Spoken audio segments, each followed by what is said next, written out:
सभी दुकानदार भाइयों को नमस्कार। अगर आपकी दुकान में चोरी हो जाए तो आप क्या करेंगे? भगवान ना करे आपके साथ ऐसा हो, लेकिन अगर फिर भी हो गया तो? क्योंकि आए दिन हम अखबार में भी पढ़ते रहते हैं कि किसी ना किसी तरह की दुकान पर चोरी होती ही रहती है कि चोरों ने सेंध लगाकर दुकान लूट ली।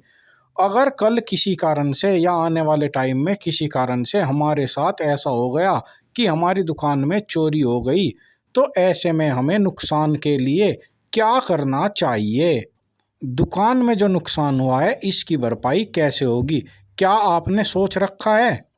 50% से ज़्यादा दुकानदार भाई ऐसे हैं जिन्होंने दुकान में एक बार सामान डाल लिया है, और अगर उनकी दुकान चाहे चोरी से या फिर उधारी से खाली हो जाए तो वे दोबारा दुकान में सामान नहीं डाल सकते। तो ऐसे में अपनी दुकान को सेफ कैसे किया जाए? तो दोस्तों, इसके लिए मैं आपको एक सलाह देना चाहूँगा। आप भी अपनी दुकान का इंश्योरेंस करवा लीजिए। चोरी से बचने के लिए आप इंश्योरेंस करवा लीजिए। अगर किसी कारण से आपकी दुकान में कभी भी चोरी हो गई, तो चोरी होने पर भी आपको आपके सामान की जो कीमत होगी उसके बराबर पैसा मिल जाएगा। आपके सामान की भरपाई हो जाएगी, जिससे आप दुकान में दोबारा सामान भर सकेंगे, और चोरी होने का जो वास्तविक डर आपके अंदर रहता है वो भी ख़त्म हो जाएगा। इसलिए दोस्तों, अगर आपने अभी तक अपनी दुकान का बीमा नहीं करवाया तो एक तो ये बात समझ लीजिए, बीमा दुकान के लिए बहुत ज़रूरी है। इसलिए आप भी अपनी दुकान का बीमा करवा लीजिए।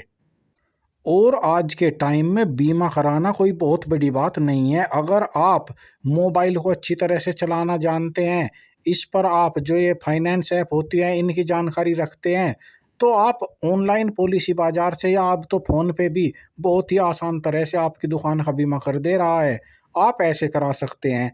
और अगर आपको ऑनलाइन करने में दिक्कत आती है, तो आपके आसपास जो बीमा एजेंट है वे आपको बता देंगे कि दुकान का बीमा कैसे होता है। आप उनके थ्रू भी अपनी दुकान का बीमा करा सकते हैं। और आज के टाइम में दुकान का बीमा करवाना बहुत ही ज़रूरी है, जो कि बहुत ही आसान भी है और सस्ता भी है। इसलिए दोस्तों, आपको भी अपनी दुकान का बीमा करवा लेना चाहिए। जानकारी अच्छी लगी है तो वीडियो को लाइक कीजिए और चैनल को सब्सक्राइब कर लीजिए। हमें आपके प्यार और सहयोग की बेहद ज़रूरत है।